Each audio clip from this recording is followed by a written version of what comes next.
우리 옆 사람에게 인사하겠습니다. 참 잘 나오셨습니다. 승리합시다. 할렐루야. 예, 오늘은 우리 사도행전 우리 43번째 우리 강의 우리 에베소서의 성령님 사건 우리 같이 보도록 하겠습니다. 우리 사도행전 19장 1절부터 7절이 아니라 20절까지 말씀, 20절 제가 했었는데 20절까지 말씀입니다. 우리 한 절씩 교독하여 봉독해 올려드립니다. 이 말씀은 살아계신 하나님의 말씀입니다. 아볼로가 고린도에 있을 때 바울이 윗지방으로 다녀 에베소에서 와서 어떤 제자들을 만나 이르되 너희가 믿을 때 성령을 받았느냐? 이르되 아니라 우리는 성령의 계심도 듣지 못하였노라. 바울이 이르되 그러면 너희가 무슨 침례를 받았느냐? 대답하되 요한의 침례니라. 바울이 이르되 요한의 회개의 침례를 베풀며 백성들에게 말하되 내 뒤에 오시는 이를 믿으라 하였으니 이는 곧 예수라 하거늘 그들이 듣고 주 예수의 이름으로 침례를 받으니 바울이 그들에게 안수함에 성령이 그들에게 임하심으로 방언도 하고 예언도 하니 모두 12사람쯤 되니라. 바울이 회당에 들어가 석 달 동안 담대히 하나님 나라에 관하여 강론하며 권면하되 어떤 사람들이 마음이 굳어 순종하지 않고 무리 앞에서 이 도를 비방하거늘 바울이 그들을 떠나 제자들을 따로 세우고 뚜란노 손에서 날마다 강론하니라. 아시아에 사는 자는 유대인이나 헬라인이나 다 주의 말씀을 듣더라. 하나님의 바울의 손으로 놀라운 능력을 행하게 하시니 심지어 사람들이 바울의 몸에서 손수건이나 앞치마를 가져다가 병든 사람에게 얹으면 그 병이 떠나고 악귀도 나가더라. 이에 돌아다니며 마술하는 어떤 유대인들이 시험 삼아 악기 들린 자에게 주 예수의 이름을 불러 말하되 내가 바울이 전파하는 예수를 의지하여 너희에게 명하노라 하더라. 유대의 한 제사장 스게의 7 아들도 이 일을 행하더니 악귀가 대답하여 이르되 내가 예수도 알고 바울도 알거니와 너희는 누구냐 하며 악귀 들린 사람이 그들에게 뛰어올라 눌러 이기니 그들이 상하여 벗은 몸으로 그 집에서 도망하는지라. 에베소에 사는 유대인과 헬라인들이 다 이를 알고 두려워하며 주 예수의 이름을 높이고 믿은 사람들이 많이 와서 자복하여 행한 일을 알리며 또 마술을 행하던 많은 사람들이 그 책을 모아가지고 와서 모든 사람 앞에서 불사르니 그 책 값을 계산한 즉 은 5만이나 되더라.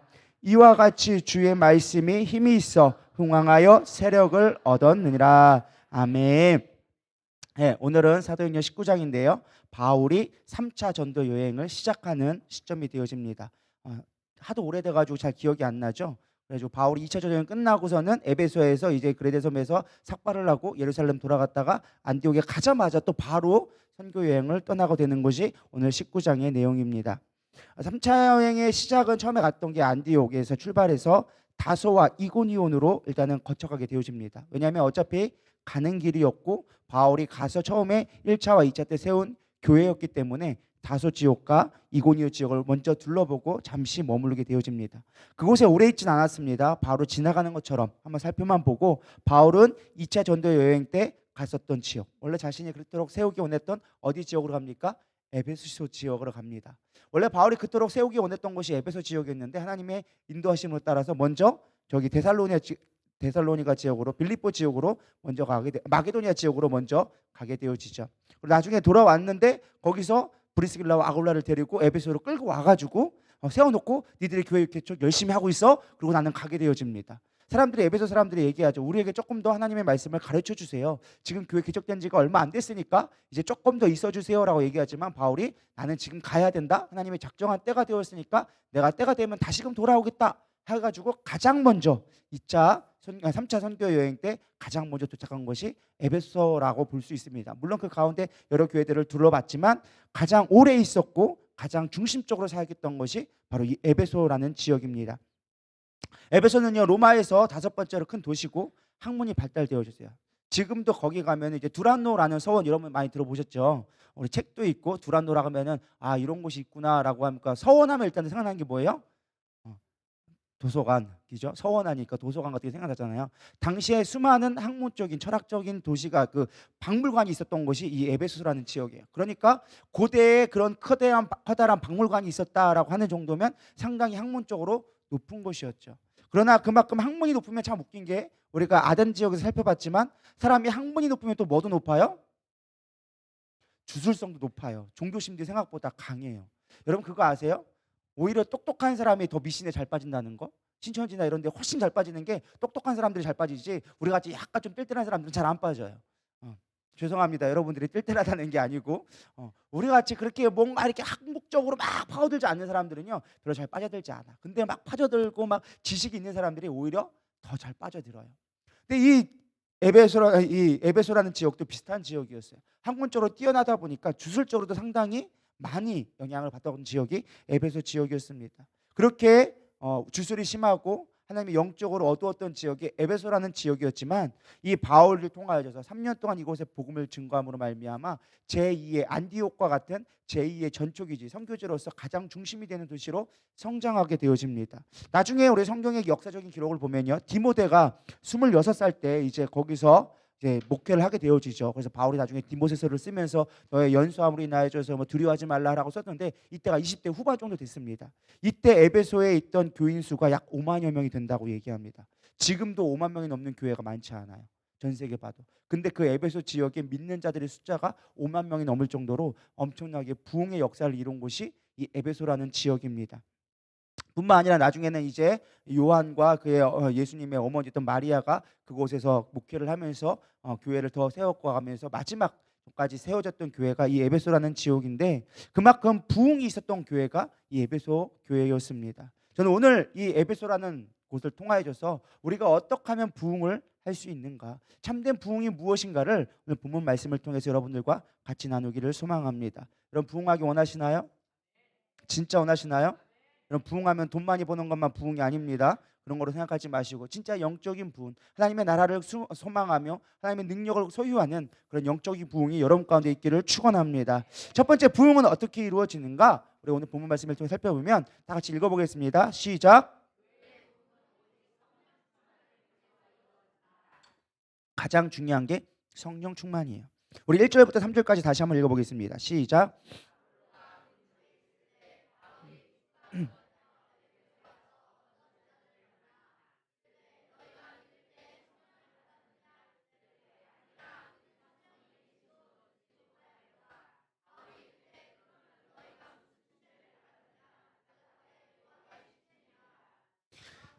네, 요한의 침례까지 받았죠. 자, 바울이 윗지방 나다가 아까도 얘기했지만은 다소와 이제 이고니온 지역을 지나간 것을 얘기합니다. 그리고서는 바울이 이들이 정말로 에베소에 도착해서 온전히 알고 있나라고 생각해서 이들을 일단은 불러오기 시작하는데요.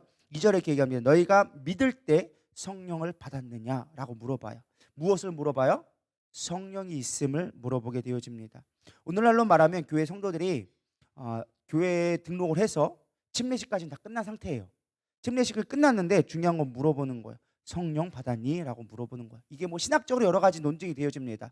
뭐 먼저 침례를 받았냐, 재침례, 성령 충만이 또 필요하냐, 뭐 여러 가지 이야기 있지만 그 신학적인 이야기는 오늘 하지는 않도록 하겠습니다. 중요한 건 무엇이냐? 침례가 있었냐라는 거예요. 성령으로 침례가 있었느냐. 그때는 얘기한 게 뭐예요? 요한의 침례를 우리는 받았다라고만 이야기합니다. 요한의 침례가 도대체 뭘 의미하느냐? 우리가 역사적인 배경을 좀 이해할 필요가 있을 것 같습니다. 요 침례 요한은요 어디에 속했느냐? 에세네파라는 곳에 속해져 있었습니다. 들어보셨죠? 예전에 제가 한번 했던 적이 있는데 에세네파라는 공동체 안에 있었어요. 그 중에 가장 대표적인 공동체가 어디냐? 쿰란 공동체라는 곳이 있었습니다. 지금도 우리가 사해 사막에 가면은 가장 먼저 구경하는 데가 이 쿰란 공동체라는 걸 봐요. 사해에 우리가 이스라엘 가보신 분들은 알 거예요. 사해에 가면은 사람들이 물에 붕붕 떠가지고 뜬다 그것만 좋아하는데 우리가 성지순례 가면은 사해보다도 더 옆에 있는 쿰란 공동체라는 꼭 가게 되어져요. 거기서 한 영화를 보게 되어집니다. 뭔 영화냐? 침례 요한에 대한 영화를 보게 되어져요. 침례 요한은 원래 이 쿰란 공동체에 속해 있던 자였어요. 이 에스네파라는 사람들이 어떤 사람들이냐? 그들은 이사야서 40장 3절의 말씀을 있는 그대로 밀었어요. 다 같이 읽어볼까요? 시작.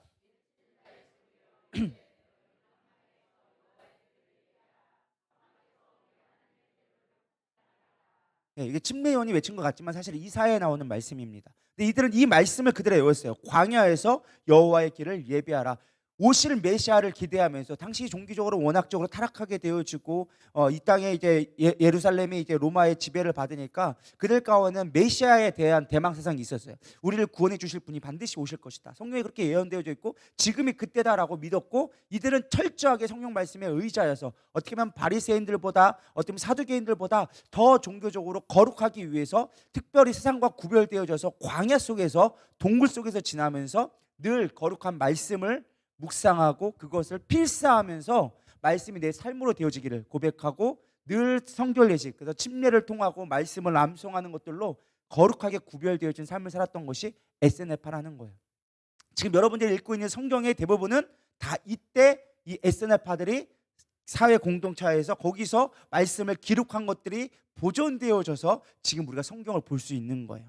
그 성경을 우리가 잘 알고 있는 사회사본이라고 얘기합니다. 성경을 가장 기록되어진 중요한 원서가 무엇이냐? 사회사본이에요. 그래서 원래 성경에는 원판이 없어요. 원판이 없고 사본만이 기록되어 있는데 그 사본이 가장 많이 기록된 것이 어디냐? 바로 이 사회사본이에요. 이들이 말씀을 늘 구약에 있는 말씀들을 그들은 다 암송을 했거든요. 암송한 거를 필사를 하면서 그 성경을 기록하고 우리가 말씀을 기록함으로 말미암아 거룩해지려고 했던 그들의 열망이 지금의 우리 후대에게 말씀을 증거해 줄 수 있는 좋은 기회가 되어졌다는 걸로 믿으시기 바랍니다. 저는 그래서 요즘에 좀 고민하고 있는 것 중에 하나가 무엇이냐, 우리 교회도 지금 계획 중에 있는 게 지금 언제쯤을 모르겠지만 지금 성경 필사 대회를 좀 시작할까 생각 중이에요. 그래서 신약부터 좀 쉬운 것부터 해가지고 그래서 성경을 여러분 한 권을 여러분 평생 가운데 한 번을 써보게 하는 거, 우리가 에세나파처럼 거룩함으로 성경을 써가면서 거룩함을 조금 추구하면 좋겠다는 생각이 들어서 제가 저기 주한장로교회인가 우리 고모 이모가 있어가지고 가는데 거기에 책이 쭉 있더라고요. 그래서 성경 필사 책이 있는데 요즘에 너무 잘 나와 있어요. 그래서 옛날에는 성경책 보고 노트에다 썼는데 요즘에는 성경이 아예 옆에 쓰여져 있어. 그래서 그것만 보고 그냥 그대로 뺏기면 되는 거. 그래서 우리 교회의 이름을 파가지고 한번 제작하려고 준비 중에 있고 여러 가지로 알아보고 있는데 아무튼 성경을 쓰면서 이들이 기록했던 것이 이들의 에세네파였어요. 이들에게 가장 중요한 의식 중에 하나가 무엇이었느냐? 침례 의식이 되게 중요했어요. 그래서 그들은 늘 침례 의식을 통하여서 늘 자신을 거룩하게 하고 정결하게 하고 도덕적으로 순결하기 위해서 거룩한 삶을 금욕적인 삶을 살았던 게 에세네파였습니다. 그래서 예수님이 누구에게 침례를 받으세요? 침례 요한에게. 그래서 침례 요한이 침례를 줬던 거는 그들이 메시아를 오시게 하게끔 준비하기 위해 거룩함을 위해서 회개하는 침례를 많이 베풀었습니다. 그래서 어쩌다가 예수님이 받은 게 아니라 당시 에세네파에 들어오고 싶은 사람들에게는 모두에게 다 거룩한 삶을 살기 원하는 자들에게는 다 침례를 베풀었어요. 그러니까 그게 당시에 문화였어요. 그래서 침례 요한의 제자들도 막 있었잖아요. 그런 상황 가운데 당시의 사람들이 침례 요한의 침례를 받았습니다라고 이야기하고 있는 거예요. 그러니까 바울은 얘기하는 거죠. 이들이 성령을 진짜 온전히 알지 못하는구나. 이들이 침례 요한에 대한 것까지 알고 예수님이 오신다는 것, 메시아가 오신다는 것까지는 알고 있지만 정말 예수님을 얘들이 알지 못하고 십자가의 사건을 들었음에도 그것이 성령으로 나타남을 알지 못하는구나. 오순절의 사건을 온전히 알지 못했구나. 성령을 받지 못했구나라고 깨달아서 이들에게 말합니다. 그러면서 사실은 그 사건에게 알리려고 성령이 임한 사건을 보여주게 되잖아요. 그래서 그 뒤에 사실은 바울이 모든 교회에게 권면하면서 이런 글을 씁니다. 그러면서 우리가 에베소에 있을 때 바울이 고린도전서를 쓰게 되어지거든요. 에베소를 지나고 났을 때 2년 반이 끝나고 그 에베소에 있을 때 마지막 다음 지역 갈 때 고린도전서라는 곳을 쓰게 되어져요. 그러면서 고린도 12장 3절에 이렇게 얘기합니다. 그러므로 내가 너희에게 알리노니 하나님의 영으로 말하는 자는 누구든지 예수를 저주할 자라 하지 아니하고 또 성령으로 아니하고는 누구든지 예수를 뭐로 주시라 할 수 없느니라. 이게 그냥 나온 말이 아니라 이런 배경적인 것이 있지 않을까라고 추측을 해봅니다. 일단은 뭐 꼭 연관성이 있나 보지만 에베소에 있을 때 정말 우리가 성령이 아니고선 주를 고백할 수 없음을 그가 경험을 하고 성령이 임한 거를 마지막으로 표징을 보고 고린도에 편지를 쓰면서 야, 성령 받지 않고는 우리가 온전히 예수를 주라고 고백할 수 없어. 메시아라고 부를 수가 없어. 그래서 우리는 다 성령 받아야 된다라고 하면서 고린도 교회에 편지를 쓰게 되어진 것입니다. 그때 바울이 제자들에게 이제 안수하면서 성령이 임하게 되어지죠. 그러자 방언이 임하기 시작하고 예언을 하게 되어집니다. 이 모습이 어디랑 비슷해요? 어디랑 비슷해요? 꿀먹은 벙어리가 됐어요. 예수님의 예루살렘에서 마가다락방, 그들의 성령이 임하고 방언하고 예언하는 것들이 이루어지게 되어지는 거예요. 이방 땅에도 하나님의 나라가 세워진다는 것을 이 성경을 통하여서 일하게 되어져요. 사실 성경의 사도행전에 보면은 여기가 마지막으로 성령이 임하는 모습이 나옵니다. 이 뒤에는 사실은 성령이 임하는 모습이 나와 있지는 않아요. 여기까지가 사실은 성령이 임하는 모습이 나와져 있습니다. 어쨌든 중요한 거는 이때 성령을 받으면서 침례받은 수가 이제 12명이 되어집니다. 뭐가 돼요? 마치 예수님의 12제자처럼 다시금 제자가 세워지고 교회가 다시금 세워지는 역사가 이 이방 땅에서도 에베소 지역에도 다시 한번 이루어지기 시작했다라는 것입니다. 하나님의 교회가 다시 세워지고 부흥의 기초가 세워졌다라는 것입니다. 저는 여기서 몇 가지 말씀을 적용하면서 이런 생각이 들었습니다. 우리가 믿는다고 말하지만 정말 성령이 내 안에 있는가? 우리가 진정한 구원을 얻었는가를 우리가 먼저 좀 생각해 볼 필요가 있다는 것입니다. 여러분 진짜 부흥을 원하십니까? 그렇다면 성령 받으셔야 돼요. 성령 충만 받으셔야 된다라는 것입니다. 성령 충만 받지 않고 구원을 온전히 얻지 않고서는요 우리가 하나님의 부흥을 알 수가 없다라는 것입니다. 그렇다면 우리가 성령 충만 받았는지 안 받았는지, 여러분 성령 충만 받으셨나요? 아멘들이 없으시네요. 아리까리 하시나요? 받았나 안 받았나, 받은 것 같기도 하고 아닌 것 같기도 하고. 여러분이 받았는지 안 받았는지를 확인할 수 있는 몇 가지 표징들을 제가 알려드리도록 하겠습니다. 친절한 원영씨 제가 알려드리도록 하겠습니다. 첫 번째, 성령 받은지 아는 건요, 예수를 나의 주로 고백하는가. 이것이 여러분들이 성령 받았는 거의 증거예요. 제가 하는 말이 아니라 고린도 12장 3절에 보면 나오죠. 아까도 얘기했죠. 뭐라고 했어요? 성령이 아니고서 누구든지 예수를 주시라 시인할 수 없느니라 라고 얘기하고 있습니다. 이 말은 단순하게 입술로 예수님을 믿는다 정도의 고백 정도의 수준이 아니에요. 그건 누구나 할 수 있어요. 중요한 건 예수님을 정말 내 삶의 만왕의 왕이요 나의 삶의 주인으로 인정하고 깨달아졌는가라는 거예요. 그럼 예수님이 여러분의 삶 가운데 주인이 되십니까? 여러분의 삶을 주관하시고 이끌어 가시고 여러분을 보호하시고 우리의 모든 것을 안고 일었음을 그분 속에, 그분의 권위 아래 있다는 걸 여러분 믿으십니까? 그럴 때 우리는 예수를, 성령을 받았다라고 고백할 수 있다는 거예요. 우리가 많은 사람들이 구원을 천국 가는 티켓으로 이해하고 있는 것 같습니다. 주인이라고 고백하면서 교회 생활 잘하는 것을 내가 그분을 주인으로 인정했다라고 착각하지 않기를 소망합니다. 내 삶의 주인은요, 그분의 크심과 위대함을 인정하고 맡겨드리는 거예요. 신뢰할 수 있다라는 것이 주인이라고 고백하는 거예요. 그분의 뜻을 위하여서, 기쁘기 위해서 그분이 원하는 것대로 우리가 따라가는 게 우리가 그분을 주로 인정하는 거예요. 종은요, 하나님의 그 주인이 시키는 것에 대해서 이유를 분분하지 않고 순종합니다. 왜? 그러면서 성경에 뭐라고 합니까? 나는 무익한 종이라 주인이 시키는 것을 했던 것뿐이다. 그것을 내가 자랑하지 않고 그것을 내가 그것을 상을 바라지 않는다. 왜? 주인이 나에게 하신 거니까. 우리가 그런 자가 되기를 소망합니다. 주님이 기뻐하는 것을 할 수 있는 자가 되기를 소망합니다. 주의 말씀에 귀 기울이고 순종하며 주인의 뜻을 분별할 수 있는 자가 그리스도를 주라고 시인할 수 있는 자라는 것입니다. 그것이 성령 받았다는 증거고 여러분들이 정말로 주의 뜻 가운데 살아갈 수 있는 구원받은 자로 부흥을 할 준비가 되어진 자라고 성경은 이야기해주고 있는 것입니다. 근데 사실 이 우리가 단순하게 주로 고백한다라는 건요 쉬운 문제가 아니에요. 그냥 입술로만 고백하고 내 삶을 드렸어요, 그분을 인정한다는 차원이 아니라 사실 이거는 희생적인 차원이 반드시 따라오게 되어집니다. 당시 고대 로마에서는요 이 그리스도라는 말이 처음에 그리스도인들이 썼던 말이 아니었어요. 로마가 세계를 지배하고 나서 했던 것이 무엇이냐, 황제 숭배 사상을 만들기 시작합니다. 그러면서 황제를 신격화시키면서 황제를만을 섬길 수 있도록, 로마만을 섬길 수 있도록 모든 식민지에게 무엇을 얘기했느냐, 그리스도 가이사랴만이 우리의 주인이십니다 라는 것을 고백하게 했어요. 그게 그들의 인사였어요. 가이사랴가 우리의 그리스도이십니다 라고 고백하는 게 그들의 인사고, 그것을 통해서 그들의 충성 맹세를 고백하게 했던 거예요.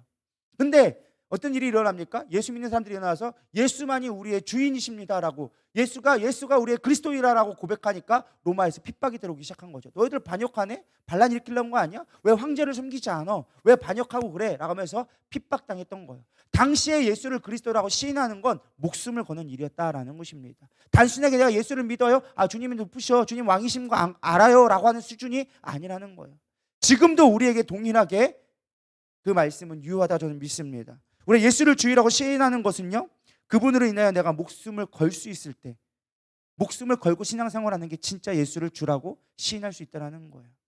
그분을 위해서라면, 우리가 주님을 정말 나의 삶의 주인으로 영접하고 그리스도라고 영접하는 건 목숨 걸 수 있을 때 비로소 우리가 주를 고백한다, 주를 시인한다라고 얘기할 수 있는 거예요. 로마서 8장 6절에서 13절 다 같이 한번 읽어보도록 하겠습니다. 시작.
아멘. 바울은 뭐라고 얘기했습니까? 육신의 생각은 사망이요 영의 생각은 생명과 평안이라. 너무나 잘 알고 있는 말씀이에요. 근데 그 뒤에 있는 게 중요한 뭐예요? 하나님의 영, 성령의 거하시 아니면, 그리스도의 영이 너희 안에 거하시지 아니하면 너희들은 육으로 살 수밖에 없어.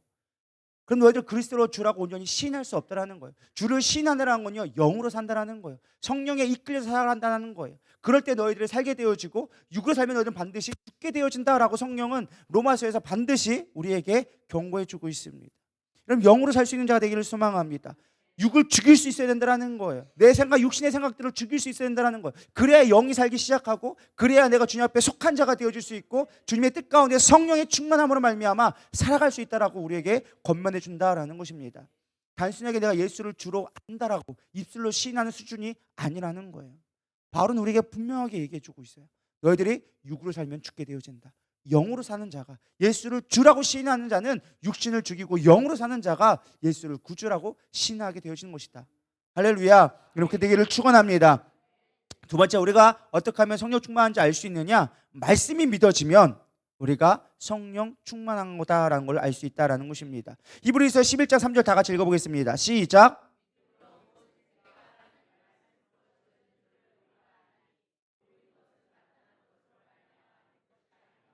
뭐라고 했어요? 믿음으로 모든 세계가 하나님의 말씀으로 지어진 줄을 우리가 아나니라고 얘기하고 있어요. 여러분, 정말로 성령 충만하잖아요. 말씀이 믿어지기 시작합니다. 왜? 말씀이 하나님이기 때문에. 믿으십니까? 그래서 성령 충만한 자는요, 반드시 말씀이 믿어지게 되어져 있어요. 내가 믿으려 해도, 보려고 아무리 연구해도 안 믿어지는데요, 이게 성령 충만을 받으면요, 말씀이 믿어져요. 하나님이 대체 하나님이 천지를 창조했다는 게 믿어지고요, 하나 예수님이 무리를 걸었다는 것이 믿어지기 시작하는 거예요. 그래서 믿음은요, 우리가 하는 것이 아니라 성령님이 우리를 믿음을 주시는 거예요. 믿음도 선물이에요. 여러분, 믿음을 구하시기를 소망합니다. 하나님, 내가 믿음이 없어요. 내가 물질에 넘어져요. 내가 생각에 넘어져요. 자식에 넘어져요. 남편에 넘어져요. 주님, 나에게 믿음을 주시옵소서. 당신이 나에게 행할 능력이 있음을 내가 믿게 하여 주시옵소서. 여러분, 믿음을 구하셔야 돼요. 예수 끊임없이 얘기합니다. 믿음이 너희 어디 있느냐? 믿음을 구하라고 얘기합니다. 오직 의인은 믿음으로 말미암아 산다고 얘기하고 있어요. 여러분, 믿음을 구하시기를 소망합니다. 하나님 말씀이 믿어지는 것, 그럼 오직 믿음이 있어야지만 가능한 거예요. 고린도서 2장 14절은 얘기합니다. 육에 속한 사람은 하나님의 성령의 를 받지 아니하나니 저에게는 미련하게 보이며 깨닫지도 못하나니 이런 일은 뭐로? 영적으로야 분별되느니라. 성령이 있어야지만 말씀이 분별되어지고 깨달아지고 믿어지기 시작한다라는 것입니다. 그래서 성령 받으면요, 반드시 말씀이 깨달아지면요, 순종하게 되어져 있어요. 여러분, 왜 순종하지 않는지 아십니까? 말씀대로 사세요 하는데 왜 안 사는 줄 아세요? 말씀이 안 깨달아지니까. 말씀이 정말로 살아있는 말씀이고, 말씀이 하나님이고, 말씀의 능력이 있음을 우리가 믿지 아니하니까 순종하지 않는 거예요. 할렐루야. 별로 반응들이 없으시네요. 말씀이 안 깨달아지니까 여러분 순종하지 못하는 거라니까요. 말씀이 깨달아지면요, 순종하게 되어져 있어요. 왜? 그 말씀이 하나님이고 능력 있고 생명이 있음을 알기 때문에 순종할 수밖에 없는 거예요. 우리는 안다고 얘기하지만 지식적으로만 알고 있는 거예요. 하나님은 내 안에 말씀으로 살아계심을 모르기 때문에 순종하지 않는 거예요. 그것이 내가 볼 때는 어리석어 보여도 하나님의 말씀이면 순종할 때 되어지는 거예요. 자, 요즘에 창세기를 계속적으로 묵상하고 있거든요. 아브라함이 믿어지지 않았어요. 근데 어떻게 뭐 한 줄 아십니까? 순종했어요. 순종하니까 되어졌어요. 믿으십니까? 말씀은요, 믿어지면 행하게 되어져 있어요. 믿는 자가 행하게 되어져 있어요. 야고보서에 뭐라고 합니까? 행함이 없는 믿음은 죽은 믿음이다. 믿는 자가 순종하게 되어져 있다니까요. 그걸 행하지 않았다, 행함으로 믿음이 있다, 그게 아니라 우리가 말씀이 믿어지면 당연히 행하게 되어져 있어요. 왜? 하나님이기 때문에. 할렐루야. 여러분, 말씀이 믿어지느냐 안 믿어지냐를 통해서 성령 받았냐 안 받았냐를 분별할 수 있다라는 것입니다. 여러분, 모두 여기 계신 모든 성도님들은 말씀이 믿어지리라 믿습니다. 세 번째는 성령 받은 자는 예배가 회복되어진다는 거예요. 예배를 기뻐할 수밖에 없게 되어집니다. 우리 요한복음 4장 23절 24절 읽어보겠습니다. 시작. 아버지께 참되게 예배하는 자들은 영과 진리로 예배할 때가 오나니 곧 이때라. 아버지께서는 자기에게 이렇게 예배하는 자들을 찾으시느니라. 하나님은 영이시니 예배하는 자가 영과 진리로 예배할지니라. 하나님을 예배할 때 어떻게 해요? 영으로 예배하라고 했어요. 그래서 성령이 임하시면 우리는 예배를 기뻐할 수밖에 없어요. 신령과 진정으로 드릴 수밖에 없게 되어집니다. 예배가 진짜 우리가 영적으로 성령이 충만하지 않으면요, 예배가 힘들어져요. 오늘날 참 안타까운 게 예배를 시간으로 제한한 것을 많이 보게 되어집니다. 그래도 우리 교회는 워낙에 훈련들이 잘 돼 있어서 뭐 설교 1시간에도 좀 길다고는 얘기해도 도망가시는 분들은 많이 없더라고요. 큰 교회들은요, 1시간 설교가 시간이 예배 시간이 1시간 넘어가 버리면요 다 도망가요. 그다음부터 안 나와. 뭐냐, 뭐 예배가 1시간 이상씩 된다고. 언제부터 예배가 1시간으로 제한되어졌습니까? 원래 구약에서의 예배는요, 오전 오후 예배를 나누는데 보통 3시간씩 드렸어요. 3시간씩. 그게 기본이었어요. 근데 어느 순간부터 예배가 1시간으로 제한돼 버렸어. 도대체 누가 만든 법인지 모르겠어요. 우리 신원교회는, 우리 누리다교회는 그런 일이 없기를 소망합니다. 여러분 정 예배하기 힘드시면은 좀 빨리 주님 오시기를 기대하기를 소망합니다. 근데 주님 오셔봐야 여러분들 고통스러울 거예요. 영원한 나라에서는 영원토록 예배밖에 없는데, 여기서 1시간 드리는 것도 힘든데 영원토록 예배 드리려면 얼마나 고달프시겠어요. 여러분들이 더 가까운 건 어디가 더 가깝다? 지옥이 더 가까울 수 있다. 지옥은 뭐 밤새도록 뭐 춤추고 노래하고 그런 곳이 지옥이라고 성경은 이야기해 주고 있습니다. 여러분 어디가 가까운지, 내가 천국과 가까운지 지옥과 가까운지는 여러분의 삶을 스스로 평가해 보시기를 바랍니다. 나는 지금 지옥이 가까운지 천국이 가까운지 뭐가 더 좋은지를 보면은 알 수 있어요. 저는 여러분들의 예배가 사모와 함이 있기를 축원합니다. 할렐루야. 예배가 있을 때, 예배가 회복되어질 때 그 안에 성령이 있다라는 것입니다. 내 감정과 상황이 우선되면 안 돼요. 예배가 우선되어져야 돼요. 근데 우리는 안타깝게도 늘 내 감정과 상황이 예배의 기준점이 될 때가 많아요. 예배의 주인공은 누구입니까? 하나님이에요. 우린 너무나 잘 알고 있어요. 근데도 늘 내가 우선되어질 때가 많다라는 거예요. 물론 내 감정도 중요하죠. 그러나 중요한 건 그 감정까지도 주님 앞에 맡길 수 있는 믿음이 될 때 그것이 성령 충만함이다라고 얘기할 수 있다라는 것입니다. 예배는요, 형태나 구조가 아닙니다. 영으로 드리시는 예배가 진짜 예배라는 거예요. 오늘 여러분들도 영으로 예배하기를 소망합니다. 졸리시면 일어나서라도 들으시길 바랍니다. 말씀에 화답하고 그 길을 주목하시고 그것이 나의 삶을 어떻게 바꿀지를 영으로 화답하기를 소망합니다. 성령이 운행하심을 주목하기를 소망합니다. 부족한 종을 통하여서 선포되어진 말씀이지만 그 안에 생명이 있고 그 안에 주의 말씀이 있으리라 저는 믿습니다. 여러분들 아멘으로 화답하고 나갈 때 그것이 여러분 가운데 생명을 살리고 여러분의 삶을 변화시키고 여러분의 능력 가운데 변화시키리라 믿습니다. 그래서 회복되어져야 돼요. 언제든 부흥이 있는 곳의 가장 기본은요, 예배가 회복되어지는 거예요. 아무리 뭐 귀신이 떠나가고 아무리 뭐 있다 할지라도 예배가 회복되어지지 않으면 그 가운데 부흥은 일어나지 않습니다. 한 번의 기적은 일어날 수 있어도요, 예배가 없는 곳에는요 반드시 패할 수밖에 없어요. 예배는 승리의 선포입니다. 예배는 우리가 이미 이겨낸 거예요. 육신의 생각을 이미 이겨낸 거예요. 여러분 얼마나 자고 싶습니까? 얼마나 피곤합니까? 근데 여러분들 붙들고 서 있는 자체가 뭐예요? 이미 사단을 이기고 있다라는 거예요. 그래 여러분들 제발 생각 속에 지지 않기를 소망합니다. 예배 드리면서 딴 생각에 빠지지 마세요. 집중하세요. 집중할 때 예배가 회복되어지고 내 영이 사는 것들을 경험하게 되어집니다. 예배가 회복되어져야 돼요. 할렐루야. 우리 옆 사람에게 이야기하겠습니다. 예배가 회복됩시다. 정신 차리세요. 똑바로 예배 드리세요. 살아서 예배 드리세요. 성령으로 예배하세요. 할렐루야.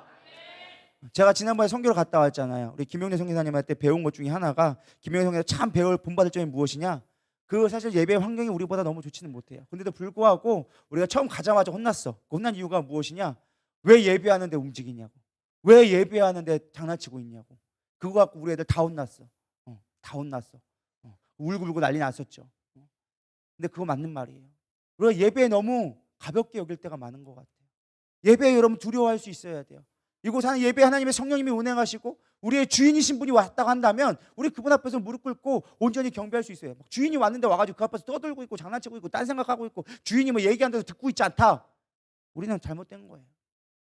말씀이 선포되어질 때 주목해 들어야 될 거 아니에요. 주인이 뭐라고 말씀하시는지, 우리에게 무슨 말씀을 하시는지 들어야 될 거 아니에요. 근데 우리는 딴 생각하고 있는 거예요. 뒤통수 날아가는 거죠. 막 정신 차려 이거 하면서. 주님한테 정신 받지 마시고 여러분 집중하기를 소망합니다. 어떤 말씀이든, 물론 설교자도 중요하죠. 설교자의 좋은 말씀도 잘 준비한 거고 기도로 준비하고 말씀 잘 준비한 것도 중요하죠. 그러나 어떤 말씀이든 성령의 말씀, 성경으로 가지고 우리가 말씀을 증거한다 한다면 반드시 그 안에 선포되어지는 말씀이 있다 저는 믿습니다. 설교를 뭐 스피치를 잘해야지만 설교가 성령이 역사하는 게 아니에요. 그게 역사가 아니라 그 안에 선포되어진 메시지를 우리가 얼마나 받느냐에 따라서 반드시 바뀌지리라 믿습니다. 여러분 살아있는 예배 되기를 소망합니다. 또 제가 적용하던 것은 무엇이냐, 교회의 부흥은요 무엇보다 성령 충만으로 시작된다는 거예요. 예수님도 3년만 동안 공생의 사역을 시작하기 전에 가장 먼저 받으신 게 무엇이냐, 성령 침례를 받으셨어요. 우리 누가복음 3장 21절에서 22절 같이 보도록 하겠습니다. 시작.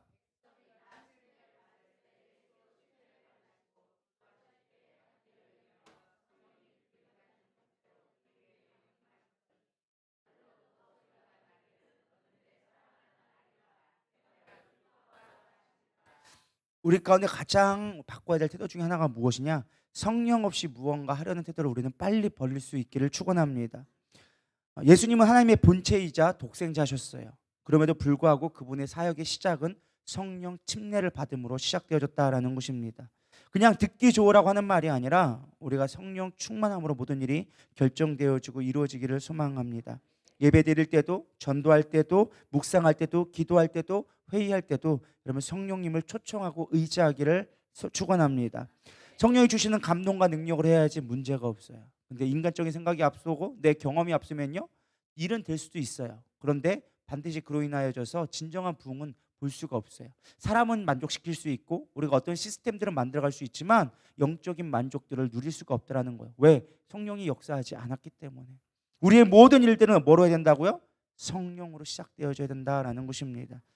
우리의 익숙함이 성령님을 의지하는 것에 가장 큰 걸림돌이 될 수 있다는 것입니다. 여러분들이 알고 있는 것, 여러분들이 그동안 배웠던 지식들 여러분들 다 버릴 수 있기를 소망합니다.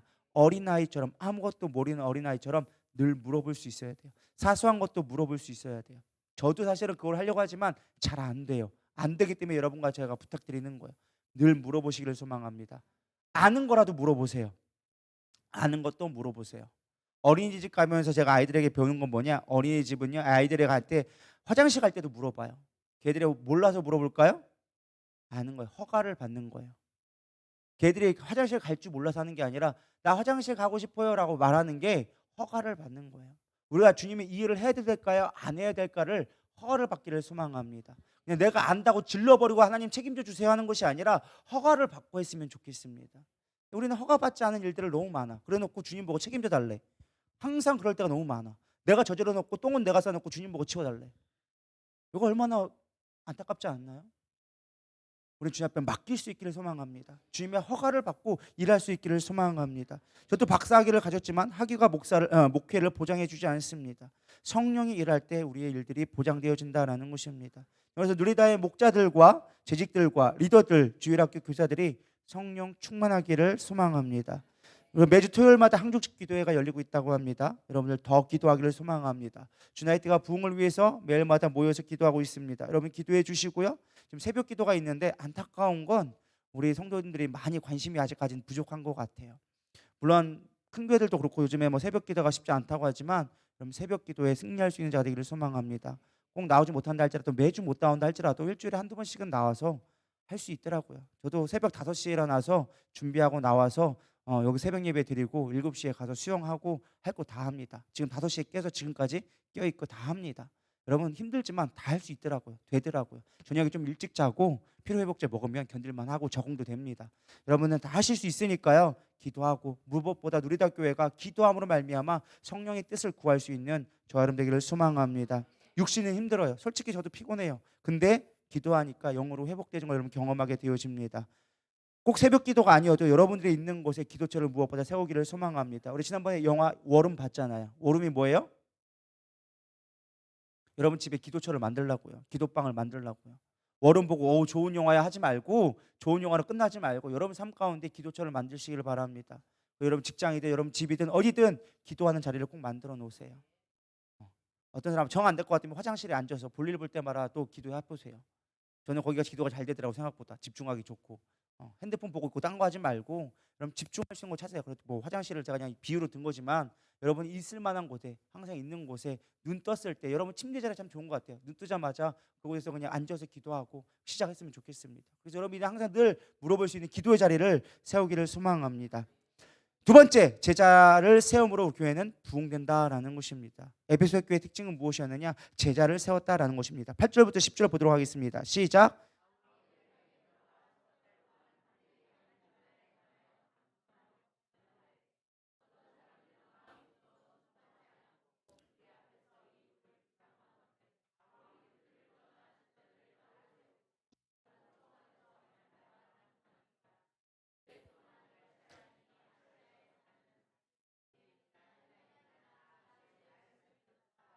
아멘.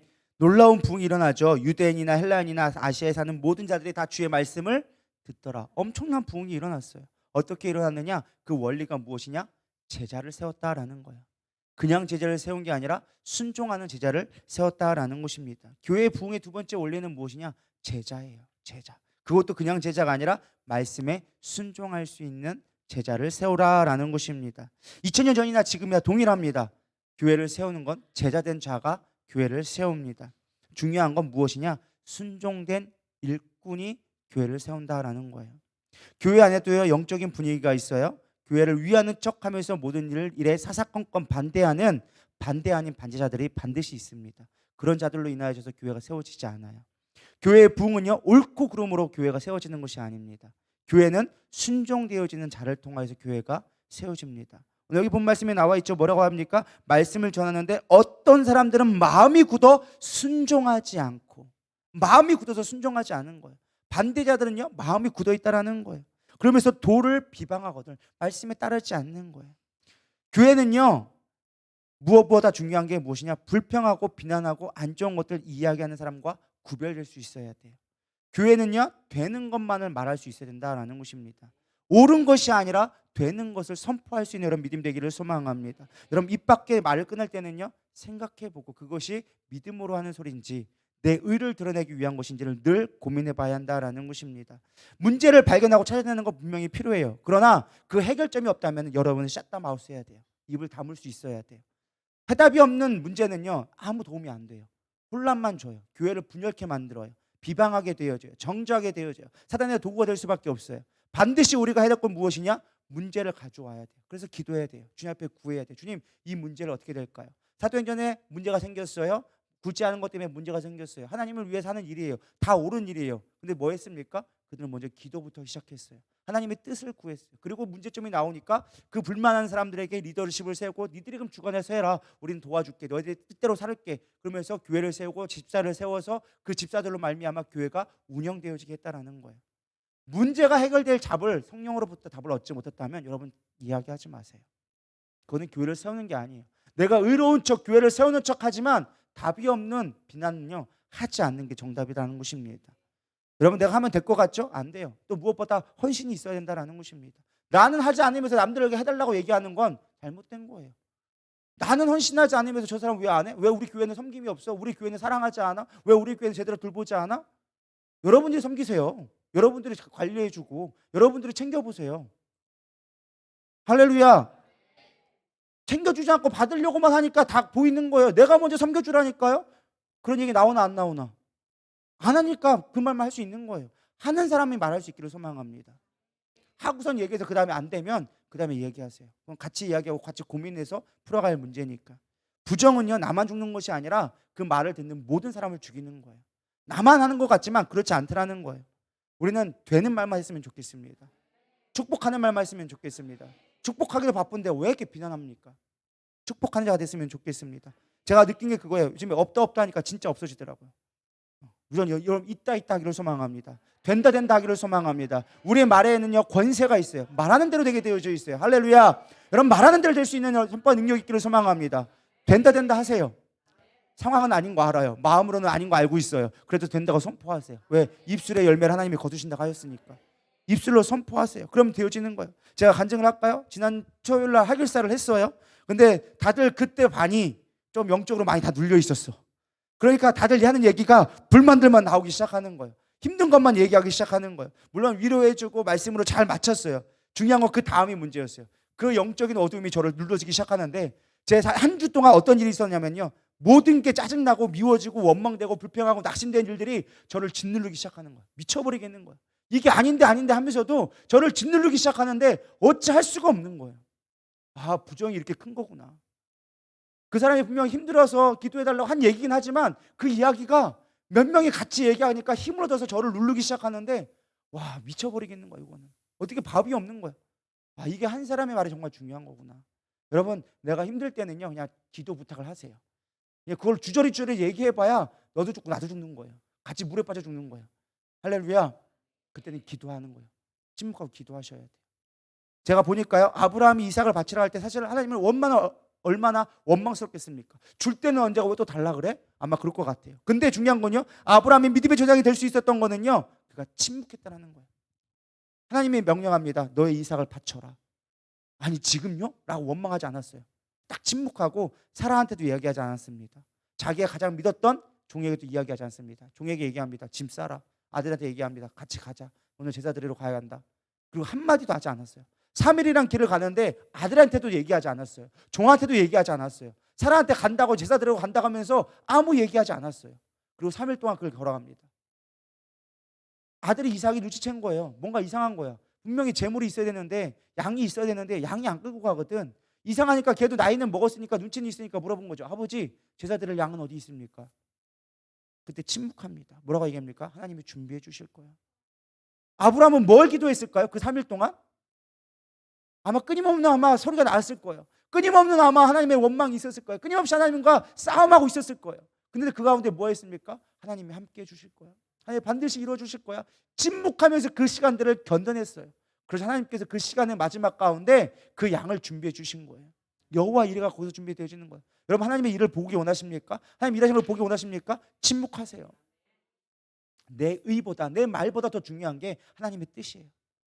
근데 우리의 의를 드러내려고 나를 좀 알아봐 달라고 비난하고 원망하고 나를 좀 알아달라고 하소연하기 시작하는, 여러분 그거 갖고 여러분들의 의가 이루어지지 않습니다. 침묵하세요. 언제까지? 하나님이 말할 때까지, 말하라고 할 때까지 기다리시고 준비해 주세요. 그럼 하나님이 하신다니까요.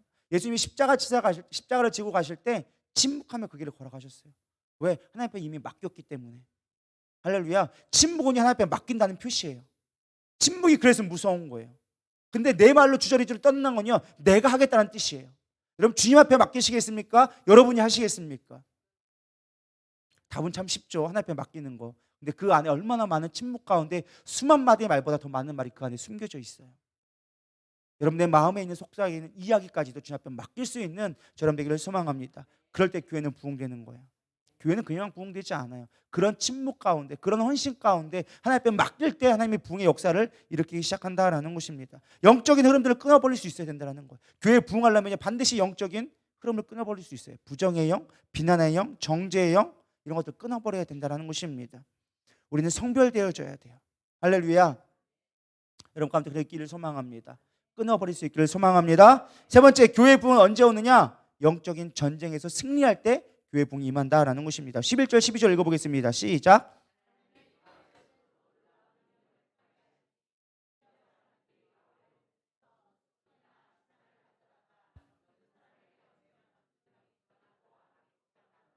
예, 놀라운 일이 임하기 시작합니다. 성령이 임하고 제자들이 세워지자 기적이 일어나기 시작하는 거예요. 바울이 손수건만 건져도, 바울의 앞치마만 지나가도 귀신이 떠나가는 역사가 일어나기 시작하는 거예요. 왜 이런 일이 일어날까?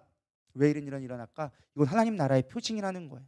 예수님이 우리 지난 수요일날 우리 용전도가 설교했지만 예수님의 전도 방법이 뭐였어요? 하나님 나라를 선포해요. 그리고 그들이 믿지 못하니까 뭐 하는 거예요? 하나님 나라의 표징을 보여주기 시작해요. 그게 뭐예요? 병자를 고치고 귀신 있는 자를 떠나가기 시작하는 거예요. 천국에 없는 게 있습니다. 뭐가 없을까요? 천국에 없는 거. 병이 없습니다. 천국에 또 뭐가 없을까요? 사망이 없습니다. 천국에 또 뭐가 없을까요? 슬픔이 없습니다. 천국에 없는 게 참 많죠. 생각보다 다 있을 것 같은데 없는 게 참 많아요. 예수님은 뭘 얘기합니까? 이 시간까지 뭘 얘기해 주고 있는 거예요? 천국이 임했다는 걸 보여주기 시작하는 거예요. 바울도 똑같은 얘기를 하는 거예요. 지금 뭐 하고 있어요? 사람들 손을 얹고 하니까 이곳에 뭐가 임하기 시작하는 거예요? 병자가 사라지고 악귀가 떠나가기 시작합니다. 천국이 임했다는 증거가 보여주기 시작한다는 거예요. 여러분 하나님 나라가 무엇일까요? 하나님 나라 마태복음 12장 28절에 나옵니다. 그러므로 내가 하나님의 성령을 힘입어 귀신을 쫓아내는 것이면 하나님 나라가 이미 너희에게 임하였느니라. 뭔 말일까요? 하나님의 통치를 이야기하고 있다라는 것입니다. 물론 귀신 쫓아낸다고 다 모든 것이 뭐 귀신 쫓아내는 것만 우리가 바라봐서는 안 됩니다. 성경에 기록된 것을 인정하고 경험하고 다 따라야 되지만 이것이 우리의 목적은 아니에요. 진짜 목적은 뭐예요? 하나님의 통치가 임하냐가 중요한 거고 하나님 나라가 중요한 것이지 귀신 쫓아내는 것이 중요한 것이 아니다라는 것입니다. 간혹 그것에 너무 혹해가지고 정말 본질을 잃어버릴 때가 있는데 우리 하나님을 받고 성령의 충만함을 받는 것이 여러분 가운데 있기를 소망합니다. 이런 일이 일어나자 이제 이것들을 따라가려고 하는 우리와 같은 생각을 가진 자가 똑같은 자가 여기 일어나기 시작합니다. 13절 보면요. 이에 돌아지며 마술하는 어떤 유대인들이 시험 삼아 악귀 들린 자들에게 주 예수의 이름을 불러 말하되 내가 바울이 전파하는 예수를 의지하여 너희에게 명하노라 하더라. 유대의 한 제사장 스게와의 7 아들들도 이 일을 행하더니 악귀가 대답하여 이르되 내가 예수도 알고 바울도 알고냐 너희는 누구냐 하며 악귀 들린 사람이 그에게 뛰어올라 눌러 이기니 그들이 상하여 벗은 몸으로 그 집에서 도망하는지라. 바울이 예수의 이름으로 선포하고 귀신이 쫓아가기 시작하니까 안수하고 떠나가니까 뭐하기 시작하니까 마술사들도 똑같이 따라하고 심지어 제사장의 아들 쉽게 말하면은 목사의 아들 딸들도 우리도 하면 되겠지 하고서는 예수의 이름으로 했습니다. 근데 어떻게 되어집니까? 귀신 들린 자 악귀가 떠나 일어나가지고 너는 누구야 도대체 내가 바울도 알고 예수도 알고는 너는 도대체 누군데 하면서 날라와가지고 그냥 아주 묵사발을 만들죠. 속된 말로 피떡이 되게끔 두들겨 패고 호딱 벗겨가지고 쫓아버리게 되어집니다. 여러분 뭔 차이가 있을까요? 분명히 성경에서 예수의 이름이 된다고 했는데 뭔 차이가 있는 것일까요? 뭐가 중요한 걸까요? 성령의 능력 물론 맞죠. 중요한 건 뭐냐? 중요한 거는 우리가 마태복음 17장 16절에서 20절에 보면 그 증거를 알 수 있습니다. 우리 16절에 보면 이런 나와 있습니다. 이게 어떤 내용이냐 시간이 없으니까 빨리 넘어가면 제자들이 와가지고 병자가 옵니다. 고쳐주라고 합니다. 근데 제자들이 못 고쳤어요. 예수님이 얘기합니다. 그 병든 자를 데려와가지고 고칩니다. 귀신을 쫓아가고 그 아이가 회복되어지자 제자들이 물어보는 거예요. 예수님 우리는 왜 안 됐어요? 우리가 예수님의 이름으로 분명히 귀신을 쫓아냈던 경험도 있고 우리가 했는데 이번에 왜 안 됐을까요? 라고 물어보니까 예수님이 이렇게 얘기합니다. 만일 너에게 믿음이 귀자씨 하나만큼만 있어도 이 산을 명하여 여기서 저기로 옮겨지리라 하면 옮겨질 것이요 또 너희가 못할 것이 없느니라. 뭐가 열쇠였을까요? 예수의 이름도 중요하지만 예수의 이름을 믿느냐가 더 중요하다라는 거예요. 저는 이걸 굳이 표현한다면 믿음의 실력이다라고 얘기합니다. 실력이 중요합니다. 믿음의 실력이 중요해요. 여러분 실력은 어떻게 생길까요? 믿음의 실력들 어떻게 생길까요? 네, 실력이 능력인데 그 능력이 생기려면 어떻게 될까요? 자, 군대 가면은 아주 단순한 거를 무한 반복시킵니다. 무한 반복시켜서 내가 생각하지 않아도 자동으로 그 행동이 나올 수 있게끔 만들어주는 게 군대에서의 훈련 방식이에요. 습관이 되는 것이 실력이에요. 여러분 달인이라고 들어보셨죠? 달인은 어떨 때 달인이 될까요? 한두 번 한다고 달인이 될까요? 수없이 반복되어질 때 나도 모르게 행동적으로 나오는 것, 그것이 달인이라고 얘기할 수 있어요. 우리는 믿음의 달인이 되어져라 믿습니다. 다른 말로 하면 뭐냐? 믿음을 사용하셔야 돼요. 여러분 믿음의 능력을 나타나기 원합니까? 예수 이름으로 능력이 나타나기 원합니까? 우리가 말로만 예수 이름을 떠나가라 예수 피한다고 떠나가는 게 아니에요. 그 능력을 행하고 믿음으로 실력 되어졌을 때 달인이 되어졌을 때 여러분 믿음의 실력으로 말미암아 능력이 나타날 수 있다라는 것입니다. 여러분 교회 부흥은 어떻게 오느냐? 이런 영적인 능력 가운데서 나타날 수 있다라는 거예요. 영적인 능력이 우리 가운데 끊임없이 일어날 수 있기를 소망합니다. 믿음의 확신이 없이는요, 확증이 없이는 우리는 삶의 기적으로 바꿀 수가 없다라는 거예요. 부흥도 일어날 수가 없는 거예요. 믿음을 사용하세요. 여러분 지금 문제가 있는 건 뭐예요? 믿음의 능력을 사용할 하나님이 기회를 주셨다라는 거예요. 근데 사실 요 며칠까지 되게 힘들었습니다. 계속 힘들고 고민스럽고 어려운 일들이 많았습니다. 근데 요즘에 감사하려고 마음을 많이 바꿔먹고 있습니다. 아, 주님이 나를 믿음으로 이제 키워주려고 하시는구나. 아브라함을 통해서 제가 묵상하면서 깨달은 게 그거예요. 하나님이 왜 아브라함에게 굳이 이렇게 어려운 일들을 계속 요구하셨을까? 본토 친척 아비집을 떠나라고 하고 아들을 바치라고 하고 왜 이런 일을 하셨을까? 하나님의 아브라함을 사랑하시기 때문에 그를 사용하려고 뭐 하려니까 사용하려다 보니까 얘가 믿음이 있어야 돼. 그래야 내 일을 행할 수 있는 자가 되어지는 거야. 그러니까 믿음을 키우려고 하다 보니까 시험을 주는 거예요. 여러분 어려운 일이 있습니까? 환난이 있습니까? 아, 지금 하나님이 내 믿음을 키우려 하시는구나. 할렐루야. 믿음의 도전이 있기를 소망합니다. 믿음의 실력들을 키워가십시오. 한련들을 키워가기를 소망합니다. 마지막입니다. 다 끝났습니다. 오늘 좀 길었죠? 네 번째, 교회 부흥은 회개를 통해서 일어나게 되어진다라는 것입니다. 17절부터 20절까지 보면 이제 놀라운 역사가 일어납니다. 예수 이름이 높여지기 시작하고 믿음의 사람들이 와서 뭐 합니까? 자복하며 행한 일을 알리며 뭐 했다는 거예요? 자백했다라는 거예요. 그러면서 마술을 행하던 많은 사람들이 그 책들을 모아가지고 와서 모든 사람들 앞에서 불사르니 그 책값을 계산한 즉 은 5만이나 되더라. 여러분 진정한 회개는 무엇이냐? 끊어낼 수 있는 게 진정한 회개예요. 여러분 뭐라고 나오냐? 마가복음 1장 15절에 이르시되 때가 찼고 하나님의 나라가 가까이 왔으니 회개하고 복음을 믿으라 하시니라. 천국은요 반드시 회개와 동일하게 임하게 되어져 있어요. 부흥은요 반드시 회개를 통해서 역사가 일어납니다. 1980년도에 평양 대부흥, 영적 대각성 운동 다 뭐로 시작되어졌어요? 회개를 통해서 이루어지기 시작했다는 거예요. 진정한 회개는요, 눈물이나 후회가 아닙니다. 진정한 회개는요, 끊어내는 거예요. 믿으십니까? 끊어낼 수 있을 때 진정한 회개가 되기 시작하는 거예요. 담배를 끊어내고요, 술을 끊어내고요, 중독을 끊어내고 간음을 끊어냈을 때 여러분 진정한 회개의 능력이 나타나기 시작하는 거예요. 아, 내가 잘못했나 보네 하고서 또 다시 담배 피우고 있으면 그건 회개한 게 아니라는 거예요. 말은 쉬워 보이죠? 쉬운 게 아니라는 거예요. 디모데후서 2장 21절은 얘기합니다. 그러므로 누구든지 이런 것에서 자기를 깨끗하게 하면 귀히 쓰는 글씨 되어 거룩하고 주인이 쓰심에 합당하며 모든 선한 일에 준비함이 되리라. 바울이 디모데에게 권면한 건 무엇이냐? 네가 깨끗한 그릇이 되어줘야 돼. 성결한 그릇이 되어줘야 돼. 크기는 중요치 않아. 중요한 건 네가 깨끗한 그릇이 되면 준비되어져서 주님이 쓰기에 합당한 그릇이 될 수 있어. 근데 더러운 그릇은 쓰지 못해 라고 얘기합니다. 여러분, 우리는 무엇보다 성결해야 됩니다. 죄를 끊어낼 수 있어야 돼요. 깨끗해질 수 있어야 된다는 것입니다.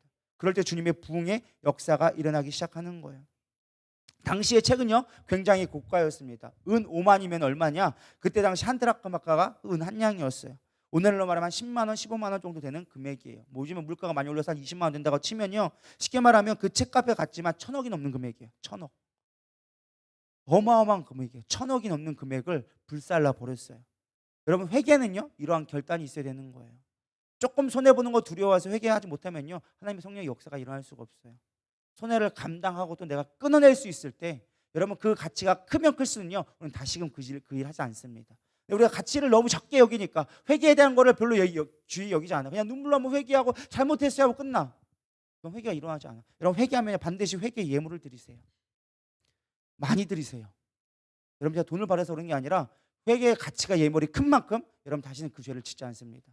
정말로 내가 그 죄를 범할 때마다 그 돈을 낸다고 생각해 보세요. 그 죄 지을 수 있을까요? 그만큼 회개 제물 그보다 배가 들어간다 한다면 여러분 죄를 지을 수 있을까요? 아니라는 거예요. 여러분, 회개는요 이런 결단이 있지 않고는 일어날 수가 없다라는 것입니다. 진짜 영적 부흥은요 다 이런 회개. 평양 대부흥에도 내가 잘못입니다. 내가 가늠한 자입니다. 내가 부인이 둘이 있었습니다. 회개하는 운동을 통해서 그 장로들의 고백을 통하여져서 공개적으로 선포되어졌을 때 부흥의 역사가 일어났어요. 죄는 자신의 안에서 감춘다고 되는 게 아니라는 거예요. 공개적으로 토론하며 끊어낼 수 있는 내 희생을 감당했을 때 회개는 이루어질 수 있다는 거예요. 그때 부흥이 찾아오는 거예요. 저는 우리 말씀을 마치고자 합니다. 우리 안에 누리다교회에 진정한 부흥이 왔으면 좋겠습니다. 에베소의 부흥처럼 우리가 다시금 부흥을 꿈꿨으면 좋겠습니다. 경제적으로 어렵다고요? 환경적으로 내 뜻대로 되지 않는다고요? 아니요. 이때가 부흥의 때예요. 이때가 부흥의 때예요. 그러려면 여러분 무엇보다 성령 충만하셔야 됩니다. 믿음이 있어야 됩니다. 주님을 사모할 수 있어야 된다는 것입니다. 여러분, 제자가 되십시오. 순종하는 제자가 되십시오. 비방하거나 원망하지 마시고 무엇보다 말씀에 순종하십시오. 그리고 무엇보다 부흥해야 할 때는요 영적 전쟁이 있음을 깨달으십시오. 악귀가 분명히 우리를 방해할 거예요. 예수 이름만 있다고 우리가 부흥하는 게 아니에요. 예배만 드린다고 부흥하는 게 아니라는 거예요. 그 안에 반드시 영적 전쟁이 있음을 깨닫고 무엇보다 우리가 회개하면서 주님 앞에 맡길 때 영적인 부흥은 여러분 삶 가운데 있게 되리라 믿습니다. 우리 이 시간 찬양하면서 우리 잠시 기도하며 나갈 텐데요, 우리 이 시간 성령 하나님 나를 만지소서 우리 찬양하면서 나가도록 하겠습니다.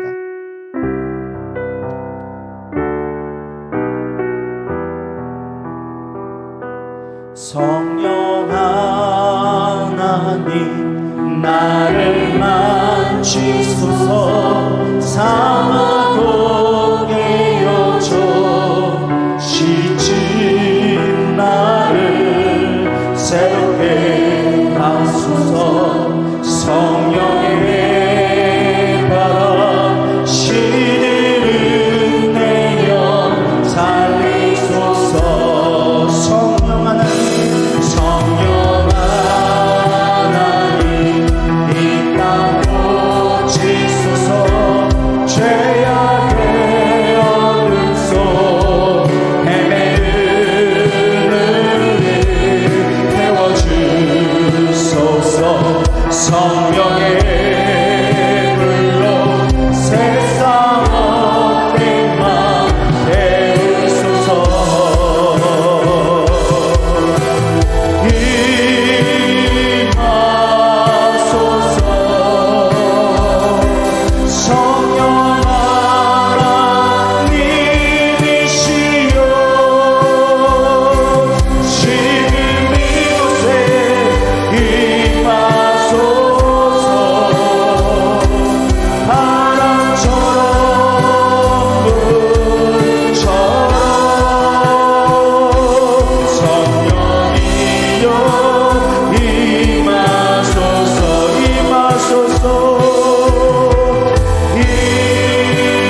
에베소의 부흥이 우리 교회의 부흥되게 하여 주시옵소서.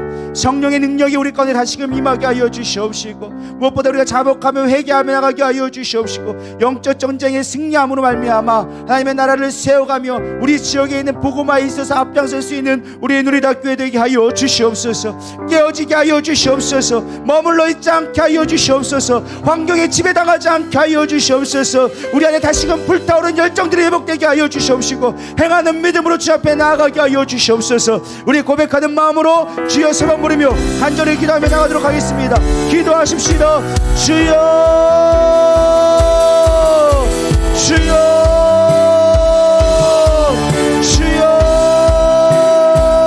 하나님, 우리의 참된 복음의 열정이 회복되기를 소망합니다. 다시금 복음 가운데 서게 하여 주시옵소서. 믿음의 삶을 살아갈 수 있도록 인도하여 주시옵소서. 우리의 믿음 없음을 용서하여 주시옵소서. 성령 하나님을 의지하며 나가기를 소망합니다. 내 안의 주인으로, 내 삶의 주인으로 말씀이 믿어지며 성령에 반응하며 주를 나의 삶의 주인으로 고백하는 우리의 믿음들 되게 하여 주시옵소서. 오바바라이야 늘스러웨이 가바바바바바바 늘스러웨이 가라바라바라카 비바바라이야 만만 늘스러웨이 가라바라바이 가라바라바이라바카 비바바라바 가바바바바바바바바바바바바바바바 방언하고 예언하며 하나님 나라가 이곳에 임하여 주기를 소망합니다. 악한 귀신이 떠나가며 하나님 우리 안에 역사는 어둠의 영들이 회개되게 해주시며 하나님 오늘의 주님의 부흥을 이루게 하여 주시옵소서. 부흥의 능력이 우리 가운데 임하게 하여 주시옵소서. 위바발라이야 만날스러비 가라바바바바바바바바바바 바바데이스러비카라 이웃들스러비카 내 삶의 부흥이 임하기를 원합니다. 진정한 부흥이 임하기를 원합니다. 그저 이 땅에서 모든 것들 아버지 모든 생각들 육신의 생각은 버려버리며 영의 생각으로 하나님의 나라를 위해 꿈꾸며 소망하게 하여 주시옵소서. 우리 안에 참된 하나님의 복음이 회복되기를 소망합니다. 하나님 나라가 임하기를 원합니다. 환경에 지배당하지 아니하고 육신의 생각에 지배당하지 아니하고 믿음으로 돌파되기를 소망합니다. 믿음으로 돌파되기를 축원합니다. 믿음으로 돌파되기를 원합니다. 하나님 함께 하여 주시옵소서. 불러 임하여 주시옵소서. 우와바바바바바바바바바바바바바바바바 주님 내 안에 믿음의 능력들이 서게 하여 주시옵소서. 내 안에 믿음의 능력이 서게 하여 주시옵소서. 내 안에 믿음의 능력으로 더하여 주시옵소서. 아바레요바바바 디스로베 카라바바바바바바바바바바 비비비바바바바바바바바바바바바바바바 비바바바바바바바바바바바바바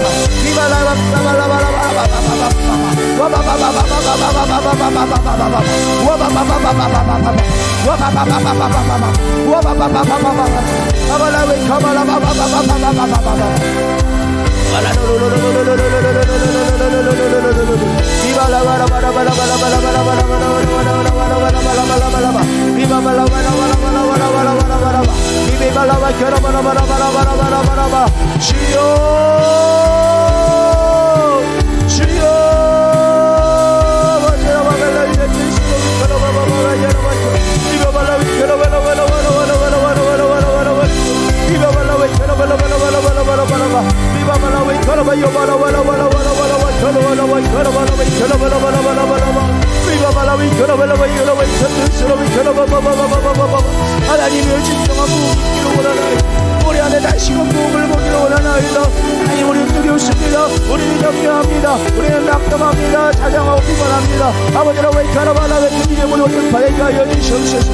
회복되게 하여 주시옵소서. 하나님의 선한 능력이 우리 가운데 임하게 하여 주시옵소서. 와발라 야라바라바라바라바라바라바라바라바라바라바 비비바바바바바바바바바바바바바 주님 회복하게 하여 주시옵소서.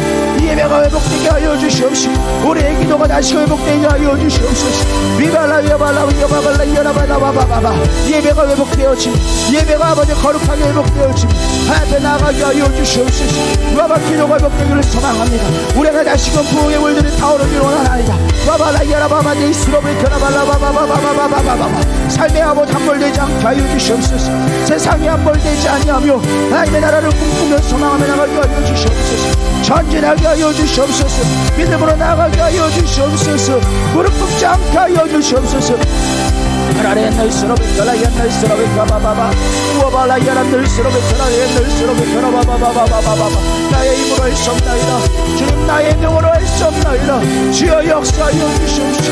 주의 뜻을 구하길 원하오니 하나님 주의 뜻으로 구하게 하여 주시옵소서. 아버지의 나라를 꿈에 나가게 하여 주시옵소서. 성령님의 역사하심을 듣게 하여 주시옵소서. 주의 음성으로 듣고 나가게 하여 주시옵소서. 우리의 생각과 우리의 방법이 아닌 하나님의 방법과 하나님의 뜻을 구하기를 원하나이다. 보여지는 환경 가운데 무릎 꿇지 않게 하여 주시옵소서. 살아내주는 생각이 아버지 인명되지 않게 하여 주시옵소서. 세상의 논리와 가치가 나의 기준 되지 않게 하여 주시옵소서. 하나님의 능력이 필요합니다. 하나님의 기준이 필요합니다. 하나님의 아버지의 인도가 필요합니다. 와바라이야 바발라이야 가바발라이야 와가바발라와 우리 능력 가져주소서. 우리들이 다시 너희를 믿음으로 서게 하여 주시옵소서. 믿음으로 원망하고 불평하며 좌절하고 있는 것이 얼마나 불쌍한지 모릅니다. 우리에게 이미 모든 권세를 주었고 우리에게 이미 모든 능력을 주었는데 우리의 그 능력을 사용하지 못하며 사단에게 쫄아 싸워 슬퍼하고 약담하고 있는 모습들을 이 시간 내려놓게 하여 주시옵소서.